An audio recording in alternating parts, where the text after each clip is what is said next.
मूछें कितनी रख सकते हैं, क्या मूछें बड़ी छोड़ने की शरीयत में वईद आई है? देखिए बुखारी मुस्लिम की सही हदीस है, आप सल्लल्लाहु अलैहि वसल्लम ने फरमाया दाढ़ियां बढ़ाओ और मूछें काटो। तो हदीस में आता है कि मूछें खूब अच्छी तरह काटो, बाकी रखना भी जायज़ है। मूछें अगर कोई छोटी रखता है तो भी जायज़ है, और बिल्कुल कैंची से बारीक कर देता है तो भी जायज़ है।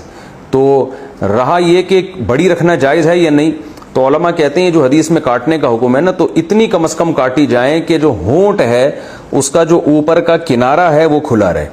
क्योंकि बहुत से सहाबा से हज़रत उमर रज़ी अल्लाह तआला अन्हु से भी साबित है कि वो बड़ी मूछें रखी हुई थी उन्होंने, और सुबालतैन थी उनकी। सुबाला कहते हैं मूछों के जो ये किनारे होते हैं ना, तो ये वो नहीं होता मूछें रख के ताव दे रहे होते हैं लोग, तो वो बड़ी मूछें भी रखना जायज़ है, लेकिन इस सूरत में कि आपके जो होंठ का जो ऊपर का किनारा है वो बिल्कुल जाहिर रहे।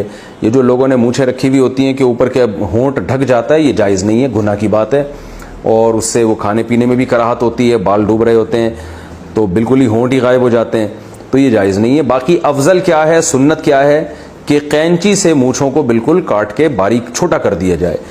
तो कैंची से बिल्कुल छोटी कर दी जाए, ये सबसे बेहतर तरीका है। और ब्लेड का इस्तेमाल भी जायज़ है, मूछें रखना भी जायज़ है, लेकिन बेहतर नहीं है। और रखें तो ये इतना वाजिब है कि जो होंठ का ऊपर का किनारा है वो खुला रहे। अगर इतनी बढ़ा दी कि होंठ ही ढक गया, यानी साइडों से बढ़ा दें आप, लेकिन ऊपर से बढ़ाएं इतनी कि वो होंठ ढकना शुरू हो जाए, ये जायज़ नहीं है।